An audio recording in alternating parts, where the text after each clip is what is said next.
जय जोहार। हमारे छत्तीसगढ़ देख रहे हैं आप। मैं हूं आशीष त्रिपाठी और अब रुक करेंगे छत्तीसगढ़ की अहम खबर का, जहां बीजापुर में नक्सलियों की काराना करतूत सामने आई। दरअसल नक्सलियों ने आईईडी ब्लास्ट में 2 जवान घायल हुए बताए जा रहे हैं। और आपको बता दें कि ये कैंप पुतकेल से सीआरपीएफ और कोबरा की संयुक्त टीम एरिया डोमिनेशन पर निकली थी और इस आईईडी ब्लास्ट में 2 जवान घायल हो गए हैं। कैंप पुतकेल से सीआरपीएफ और कोबरा की संयुक्त टीम एरिया डोमिनेशन पर निकली हुई थी और तभी नक्सलियों द्वारा लगाए गए ट्रेशर आईईडी को ब्लास्ट कर दिया गया और 2 जवान इसमें घायल हो गए। घायल जवानों की हालत फिलहाल खतरे से बाहर बताई जा रही है। आपको बता दें कि लगातार आईईडीज को चुन चुन कर निकालने के बावजूद कायराना कृत्य करने वाले नक्सलियों ने जो आईईडी छिपाकर घात लगाकर रखा था, उस आईईडी से जवानों को चोट आई है। दरअसल इस आईईडी ब्लास्ट में 2 जवान घायल हुए बताए जा रहे हैं। बीजापुर में नक्सलियों की ये कायराना करतूत देखने को मिली और इस कायराना हरकत का अंजाम ये हुआ कि 2 जवानों को चोट आई है, 2 जवान घायल हुए हैं इस आईईडी ब्लास्ट में। और रंजन दास हमारे सहयोगी इस वक्त हमारे साथ जुड़ के बात करेंगे उनसे। रंजन, कब मिली इसकी जानकारी आईईडी ब्लास्ट के बारे में और अभी घायल जवानों की स्थिति क्या है? जी, कुछ देर पहले ही पुलिस की तरफ से ये जानकारी साझा की गई थी। बताया गया है कि जो पुतकेल है, जहां से सीआरपीएफ और कोबरा की एक ज्वाइंट पार्टी रूटीन की तरह ही एरिया डोमिनेशन पे निकली हुई थी। इलाके में सर्च ऑपरेशन पिछली जो कुट्टू की घटना के बाद और भी बढ़ा दिया गया। इसी के तहत एरिया डोमिनेशन जवान निकले हुए थे और इसी दौरान जो प्रेशर आईडी वहां पे लगाया गया था, जंगल में नक्सलियों द्वारा लगाया गया था, इसकी जद में 2 जवान आ गए और इस पर 2 जवान घायल हो गए। ये सीआरपीएफ कोबरा के ही जवान बताए जा रहे हैं। हालांकि इनकी स्थिति जो है वो खतरे से बाहर बताई गई है। निश्चित रूप से रंजन, बहुत शुक्रिया आपका इस पूरे मामले पर जानकारी देने के लिए। और ये जो पूरा घटनाक्रम पेश आया, इससे पहले भी लगातार सर्च ऑपरेशंस सेना के जवान करते रहे हैं और ख़ास करके जवानों को ट्रेनिंग दी जाती है कि इस जंगल के रास्ते पर कैसे इस तरह के जो आईईडीज़, जुगाड़ू आईईडीज़ लगाए जाते हैं, उनसे नुकसान से कैसे बचें। लेकिन कई बार इस तरह शातिर तरीके से उन आईईडीज़ को जंगल में छिपाया गया होता है। इस तरह की परिस्थितियां होती हैं कि उन्हें पहचानना काफ़ी मुश्किल हो जाता है और इस तरह की दुर्घटना होती है। बहरहाल बढ़ते आगे आपको बता दें कि बिलासपुर में नशे में धुत एक शख्स ने जमकर उत्पात मचाया और शराबी ने कई गाड़ियों में तोड़फोड़ की और इतना ही नहीं, रास्ते पर चल रहे लोगों को भी परेशान किया। और बाद में जानकारी मिलने पर मौके पर पुलिस पहुंची और शराबी को पकड़कर थाने ले आई। दरअसल थाने में भी युवक ने हंगामा किया। पुलिस युवक के खिलाफ आगे की कार्रवाई में जुटी हुई है। बिलासपुर से पूरा मामला सामने आया, जहां नशे में धुत एक शख्स ने जमकर उत्पात मचाया, शराबी ने कई गाड़ियों में तोड़फोड़ की और इतना ही नहीं, रास्ते पर चल रहे लोगों को भी परेशान किया। और बाद में जानकारी मिलने पर मौके पर पुलिस पहुंची और शराबी को पकड़कर थाने ले आई। थाने में युवकों ने हंगामा भी किया। पुलिस इस शख्स के खिलाफ अब आगे की कार्यवाही में जुटी हुई, जिसके तहत शराबी को अब कार्रवाई का सामना करना होगा। ये शराबी थाने में भी काफ़ी देर तक ड्रामा करता रहा और इतना ही नहीं, रास्ते पर चल रहे लोगों को भी पहले इसने परेशान किया और तब कहीं जाकर पुलिस ने इसे गिरफ्तार किया। पुलिस ने शराबी को पकड़कर थाने ले जाकर थाने में बंद कर दिया है और अभी इस पूरे मामले में क्या कुछ कार्रवाई आगे होगी, डिटेल्स आप तक पहुंचाएंगे।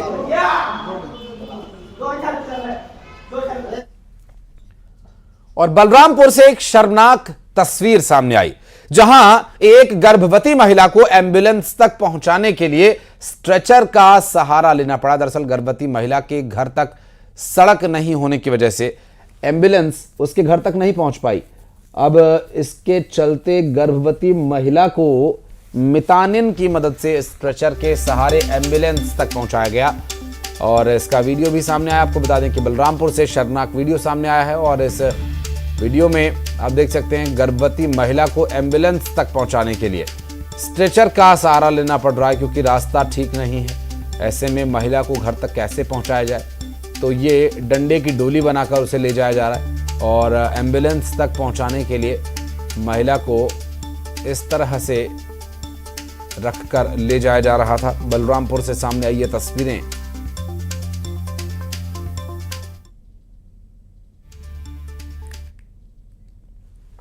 और छत्तीसगढ़ शराब घोटाला मामले में ईडी ने पूर्व मंत्री कवासी लखमा को गिरफ्तार कर लिया है। ईडी को मिली कवासी की 7 दिन की रिमांड और 21 जनवरी तक ईडी की रिमांड में कवासी लखमा रहेंगे। पूर्व आबकारी मंत्री हैं कवासी लखमा, जिन्हें अभी फिलहाल ईडी ने 7 दिन की रिमांड पर लिया है। कोर्ट में पेश किया गया था कवासी लखमा को, जिनके घर पहले ईडी की टीम ने छापामार कार्रवाई की थी। उनके बेटे के घर छापे मारे गए और उसके बाद हरीश को बुलाया गया पूछताछ के लिए। उसके बाद यहां कवासी लखमा को बुलाया गया पूछताछ के लिए और ऐसे में कार्रवाई करते हुए ईडी के द्वारा छापेमार कार्रवाई को अंजाम देते हुए जो तथ्य खंगाले गए थे, उन विषयों को वेरीफाई करने के लिए कवासी लखमा और उनके सीए उनके साथ पहुंचे थे। पूछताछ के बाद कोर्ट में पेश किया गया और कोर्ट से 7 दिन की रिमांड की मंजूरी मिल गई है। 7 दिन तक यानी 21 जनवरी तक ईडी की रिमांड पर कवासी लखमा रहेंगे। पूर्व आबकारी मंत्री हैं कवासी लखमा और आरोप जो है वो 2000 करोड़ से ज्यादा के शराब घोटाले का है। ऐसे में इन आरोपों को लेकर कवासी लखमा समेत कांग्रेस इसे राजनीति से प्रेरित बता रही है, बदले की राजनीति बता रही है।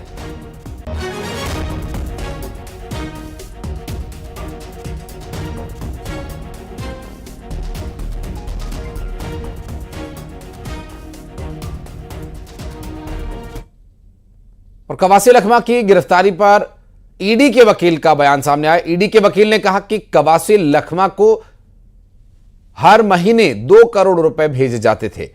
36 महीने में करीब 72 करोड़ रुपए दिए जाने की बात सामने आई है। हालांकि घोटालों के पैसों से सुकमा में कांग्रेस का भवन किया, यह भी आरोप लगाया गया। और इतना ही नहीं, उस दौरान जब यह भवन बना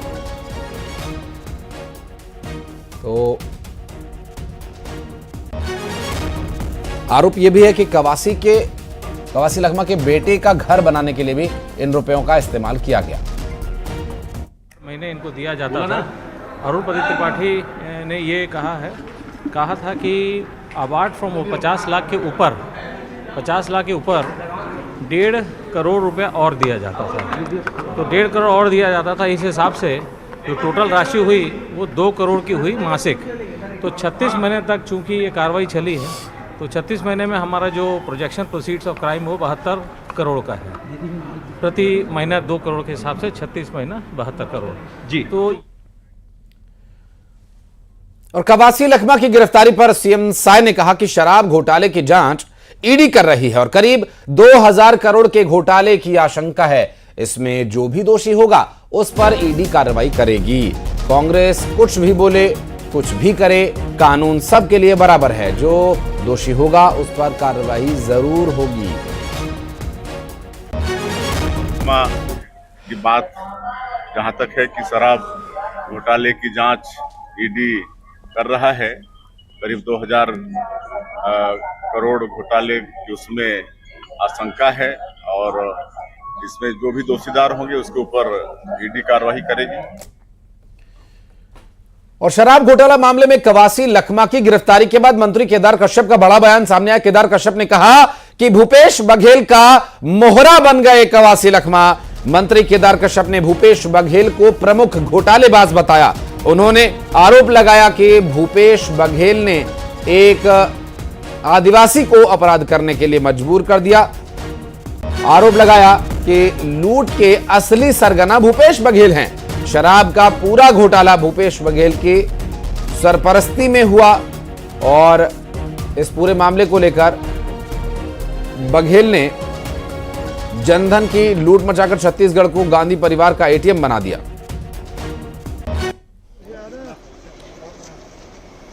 वो कहीं न कहीं से पूरे प्रदेश में भ्रष्टाचार को अंजाम दिया था और यहाँ की धन संपदा, यहाँ के जितने भी भ्रष्टाचार करके पैसे गांधी परिवार को भेजा जाता था। यहाँ के छत्तीसगढ़ की जनता का गाड़ी कमाई गांधी परिवार, सोनिया गांधी, राहुल गांधी तक पहुंचता था। और दुर्भाग्य है कि ऐसे लोग हमारे छत्तीसगढ़ के मसीहा बन करके बैठे थे, लेकिन आज विधि का विधान है और जिस तरीके से उनके जो लोग हैं वो एक से बढ़कर के एक भ्रष्टाचार में फंसते जा रहे हैं और उनको जेल के सलाखों का मुंह देखना पड़ रहा है। और कहीं न कहीं से आज वो मोहरे के रूप में इस्तेमाल हुए थे, वास्तविक चेहरा भी आना बाकी है। और कवासी लखमा की गिरफ्तारी को लेकर पूर्व सीएम भूपेश बघेल पर नितिन नवीन ने निशाना साधा। उन्होंने कवासी लखमा को मोहरा बताया और भूपेश बघेल पर इस्तेमाल करने का आरोप लगाया।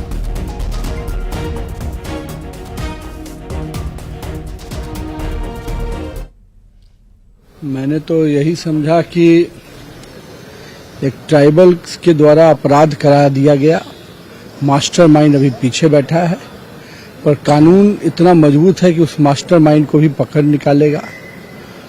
और मैं तो कहूंगा कि भूपेश बघेल जी, आपने जिस प्रकार से एक आदिवासी को मोहरा बनाकर यूज किया, कहीं न कहीं दिखता है कि ट्राइबल्स के प्रति आपकी सोच क्या है और आप किस चीज के लिए जाने जाते हैं। तो आप भी बचिएगा नहीं।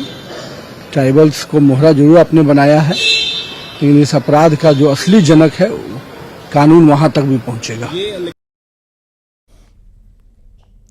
और कवासी लखमा की गिरफ्तारी के पूर्व सीएम भूपेश बघेल के विरोध पर सोशल मीडिया पर अब प्रतिक्रियाओं का दौर शुरू हो गया। भूपेश बघेल ने लिखा कि कवासी लखमा बीजेपी सरकार का भ्रष्टाचार उजागर करने की कीमत चुका रहे हैं। अगर वे विधानसभा में आचार संहिता के बीच बिना टेंडर पुल बनाने का मामला उठाते और सरकार बेबसी में भ्रष्टाचार स्वीकार न करती तो ईडी उन तक पहुंचती, वरना 2021-22 के मामले में 3 साल बाद जांच हुई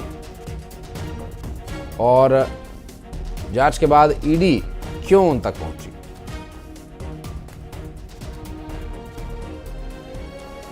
और आकाश हमारे सहयोगी इस वक्त हमारे साथ जुड़ गए, उनसे बात करेंगे। आकाश, चूंकि जिस तरह की परिस्थितियां अभी बन रही हैं, कवासी लखमा को लेकर बार बार सवाल उठ रहे हैं और कांग्रेस बचाव में खड़ी है, लेकिन बीजेपी हमलावर है और भूपेश बघेल को भी लपेटे में ले रही है। जी देखिए, बड़ी गिरफ्तारी जो है वो कवासी लखमा की हुई है। पूर्व आबकारी मंत्री है और इसको अब जो है वो शुरू हो गई है। अब जो है वो एक आदिवासी नेता को लेकर जिस तरीके से कांग्रेस कल तक के ये बीजेपी पर आरोप लगाती रही कि नगरीय निकाय और पंचायत चुनाव को देखते हुए एक आदिवासी नेता को फंसाया गया है, लेकिन अब इधर बीजेपी से पलटवार आ रहा है और ये कहा जा रहा है कि पूर्व मुख्यमंत्री भूपेश बघेल का मोहरा बन गए कवासी लखमा। कवासी लखमा को ये जानकारी नहीं थी और मोहरा बन के जो है वो इस घोटाले में जो है वो शामिल हुए। ऐसे में जो मोहरा है उनकी गिरफ्तारी भी हो सकती है, कई और गिरफ्तारियां भी होंगी, लेकिन राजनीतिक सवाल जो है वो प्रदेश प्रभारी नितिन नवीन ने खड़े की। बड़ा सवाल जो है वन मंत्री केदार कश्यप ने भी खड़ा कर दिया है कि मोहरा कैसे बना दिया गया एक आदिवासी नेता को। ऐसे में वार पलटवार का दौर जारी है, लेकिन ईडी का शिकंजा लगातार कसते जा रहा है। 2000 करोड़ से अधिक के शराब घोटाले में और पूछताछ लगातार जारी है और भी दस्तावेज खंगाले जा रहे। कल बड़ी गिरफ्तारी के बाद अभी रिमांड पर रख लिया गया है, पूछताछ के बाद अभी कोर्ट में फिर पेशी होगी। मैं आकाश लाडूंगा। केदार गुप्ता जी हमारे साथ इस वक्त बीजेपी से जुड़ गए हैं। केदार जी, जो आरोप लगे या जिस आरोप के तहत अभी कवासी लखमा को 7 दिन की रिमांड पर लिया गया है, वो सब राजनीति से प्रेरित बताया जा रहा है, फंसाने की साजिश बताया जा रहा है। तो बीजेपी तो यहां तक कह रही है कि इसके किंगपिन भूपेश बघेल ही हैं। कि ये षड्यंत्र अगर होता तो नकली होलोग्राम बनाने वाला क्यों पकड़ा था? शराब घोटाला है और उसमें जो होलोग्राम लगते थे वो नकली लगते थे। उसके मालिक की गिरफ्तारी भी हुई, वो जेल में है, उन्होंने बयान भी दिया कि ये होता था और ये कौन कराता था वो भी बता दिया। उसके बाद जो शराब घोटाले में लिप्त है वो अधिकारी, बिचौलिए और राजनेता सारे जेल के अंदर हैं और कोर्ट ने माना है कि प्राइमा फेसी अपराध दिखता है, बड़ा भ्रष्टाचार घोटाला दिखता है, इसलिए उनकी जमानतें खारिज हो रही है। तो षड्यंत्र कैसा लगातार उजागर हो रहा है। एक बात और कांग्रेस के नेताओं का यह कहना है कि निकाय चुनाव, पंचायत चुनाव को देखते हुए बस्तर में कांग्रेस को कमजोर करने के इरादे से किया गया, क्योंकि छापेमारी में तो कुछ मिला नहीं था।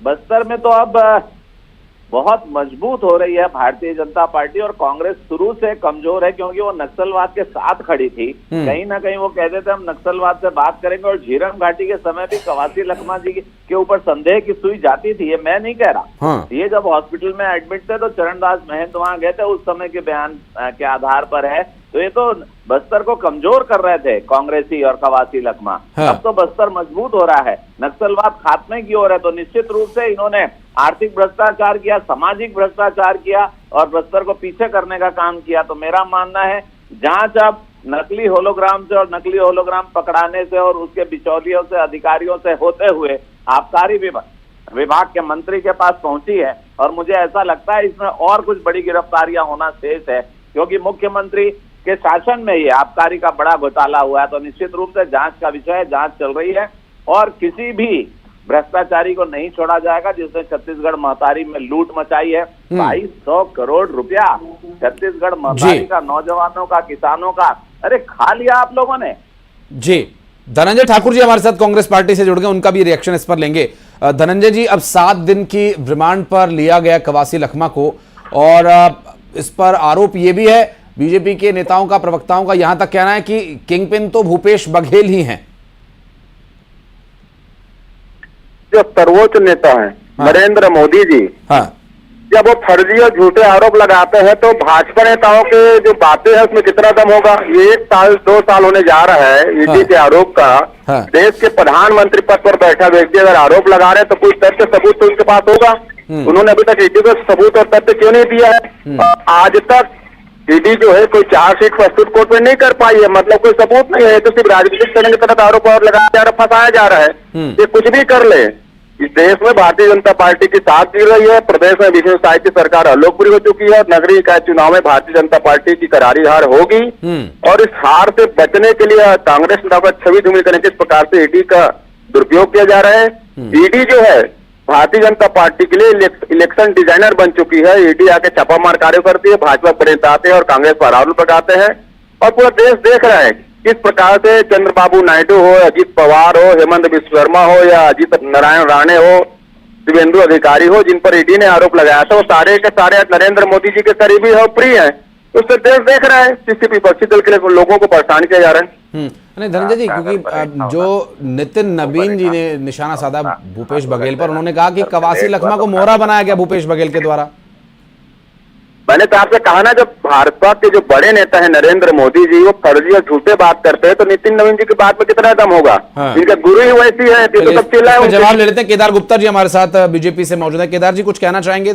धनंजय जी ने गंभीर आरोप लगाए। देखिए, कानून में, जांच एजेंसी में जवाब हम लोग नहीं दे सकते हैं। जवाब तो न्यायालय दे रहा है, जो ना भाजपा का है ना कांग्रेस का, जो राष्ट्र हित में काम करता है। न्यायपालिका पूरी मुस्तैदी के साथ सही चीजों को सामने लाती है और निर्णय लेती है। किसी की जमानत नहीं हो रही है और रिमांड पर भी न्यायालय ने दिया है। वो ईडी वाले जबरन खींच के नहीं ले गए कोर्ट से आग्रह किया। ये चीजें दिख रही है। अब इसके बाद हमको लगता है कि और चीजें कुछ सामने आएगी। इसे राष्ट्र हित में, छत्तीसगढ़ के हित में रिमांड मिलना चाहिए। न्यायाधीश ने माना है और ये जबरदस्ती उल्टी पुल्टी बात करते हैं। कानून से बड़ा कोई हो सकता है क्या? अरे कहाँ ये मोदी जी की बात कर रहे हैं जो आज विश्व के बड़े नेता के रूप में। तो इसलिए तो ट्रंप ने बुलाया क्या? आपराधिक भ्रष्टाचारी लोग, इसलिए ट्रंप ने बुलाया उसको। में वही पैदा होता है, बस गली ढूंढ रहे हैं, गली मिलने वाली नहीं है। अब आर्थिक अपराधी अडानी के साथ तो मोदी खड़ा हुआ है। आर्थिक अपराधी अडानी के साथ तो नरेंद्र मोदी जी खड़े हुए हैं। दम होता तो जांच करा लेते ना सुप्रीम कोर्ट। धनंजय जी, एक करके बात करेंगे। बहुत बहुत शुक्रिया आपका हमारे साथ जुड़ने के लिए। समय की कमी है इसलिए बहुत बहुत शुक्रिया आपका हमारे साथ जुड़ने के लिए, इस विषय पर बातचीत करने के लिए। और बढ़ते हैं आगे। अब रुक करेंगे अगली खबर का। पूर्व मंत्री कवासी लखमा की गिरफ्तारी के बाद लगातार विरोध जारी है। कांग्रेस विरोध प्रदर्शन की तैयारी में है और आज एक दिन का सुकमा जिला बंद करने का आह्वान किया गया। कांग्रेस जिला अध्यक्ष ने पत्र जारी कर इसकी जानकारी दी और सभी दुकानों को बंद रखने की अपील की गई है। ईडी ने कवासी लखमा को गिरफ्तार किया। शराब घोटाला मामले में ईडी ने कवासी लखमा को गिरफ्तार किया है। अब ऐसे में विरोध करने के लिए लगातार अब कांग्रेस पार्टी के कार्यकर्ता सड़कों पर उतरेंगे और बंद का आह्वान पहले ही किया गया कांग्रेस के द्वारा।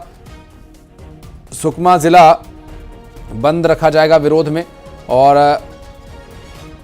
गिरफ्तारी का विरोध करने के लिए कांग्रेस के कार्यकर्ता बंद का आह्वान कर रहे हैं। बहरहाल देखना होगा कि इस बंद का क्या असर देखने को मिलता है। और पूर्व मंत्री कवासी लखमा को आगे क्या कुछ अपडेट रहेगा, इस पर जानकारी आप तक पहुंचाते रहेंगे। दरअसल 17 जनवरी को अब छत्तीसगढ़ बीजेपी प्रदेश अध्यक्ष का ऐलान करने वाली और आज शाम 5 से 7 बजे तक नामांकन होना है। 17 जनवरी को छत्तीसगढ़ बीजेपी प्रदेश अध्यक्ष का ऐलान किया जाना है। 5 से 7 बजे तक आज शाम को नामांकन होना है। ऐसे में बीजेपी के प्रदेश अध्यक्ष का नया चेहरा कौन होगा? क्या वर्तमान प्रदेश अध्यक्ष को एक बार फिर से ये जिम्मेदारी सौंपी जाएगी या कुछ और नाम जो चर्चा में है उन पर मुहर लगेगी? बात करेंगे। हमारे सहयोगी आकाश इस वक्त हमारे साथ मौजूद हैं।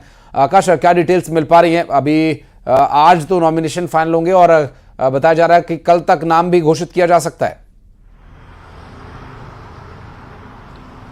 जी बिल्कुल, भाजपा छत्तीसगढ़ भाजपा को नया नेतृत्व मिलने वाला है। नए प्रदेश अध्यक्ष की घोषणा जो है वो कल तक हो जाएगी। इसके लिए प्रक्रिया आज से शुरू कर दी जाएगी। आज शाम को जो है वो नामांकन दाखिल किया जाएगा। जो भारतीय जनता पार्टी के संविधान के हिसाब से ही प्रक्रिया होगी। इसमें से जो जिला अध्यक्ष है वो चुनेंगे, अपने संगठन नेतृत्व का चुनाव करेंगे। लेकिन अगर नामों की बात करें तो प्रदेश अध्यक्ष किरण देव हैं, उन पर दोबारा संगठन भरोसा जता सकती है, ऐसी संभावना है। अगर वो नहीं बनते तो और भी कई नाम हैं जो सामने आ रहे हैं, जिसमें से पूर्व प्रदेश अध्यक्ष रहे कौशिक जी, उनका नाम है। इसके साथ ही विक्रम उसेंडी का नाम है और भी कई नाम सामने आ रहे हैं। सांसद संतोष पांडे का नाम सामने आ रहा है। इसके साथ ही अनुराग सिंहदेव का नाम सामने आ रहा है। तो और भी ऐसी लंबी फहरिस्त है जिस पर बहुत शुक्रिया आपका इस पूरे मामले पर जानकारी देने के लिए आकाश। अंबिकापुर से बड़ी खबर, धान खरीदी केंद्र में खड़गवां में बड़ी गड़बड़ी सामने आई है। धान के भौतिक सत्यापन के दौरान 5,728 बोरा धान गायब मिला है। धान समिति केंद्र में करीब 72 लाख का 2,291 क्विंटल धान गायब मिला और खरीदी केंद्र प्रभारी अनिल गुप्ता और ऑपरेटर अनिल भगत को निलंबित कर दिया गया। कलेक्टर के निर्देश पर खाद्य अधिकारी की टीम ने छापा मारा और मैनपाट ब्लॉक के खड़गवां धान समिति केंद्र का यह पूरा मामला है। और अंबिकापुर से श्रवण महंत हमारे सहयोगी इस वक्त हमारे साथ जुड़ गए हैं। श्रवण, भारी भरकम धान गायब हुआ है और बड़ी गड़बड़ी की आशंका है। बिल्कुल बड़ी गड़बड़ी की आशंका है और लगातार जो है जिला प्रशासन जो है धान खरीदी की शुरुआत से ही सख्त है और जिस तरह से निगरानी के चलते जो कोचियां हैं वो अभी फिलहाल तो हावी नहीं हो पाए हैं। लेकिन एक बड़ा गड़बड़ी जो है मैनपाट के खड़गवां धान समिति केंद्र में देखने को मिला है, जहां पर 2291 कुंटल भौतिक सत्यापन में गायब मिला है। और ऐसे में जो वहां के प्रभारी थे अनिल गुप्ता और अनिल भगत, कंप्यूटर ऑपरेटर को निलंबित तत्काल कर दिया गया है। और जानकारी देने के लिए और यार एक छोटे से ब्रेक के लिए जल्द लौटते हैं।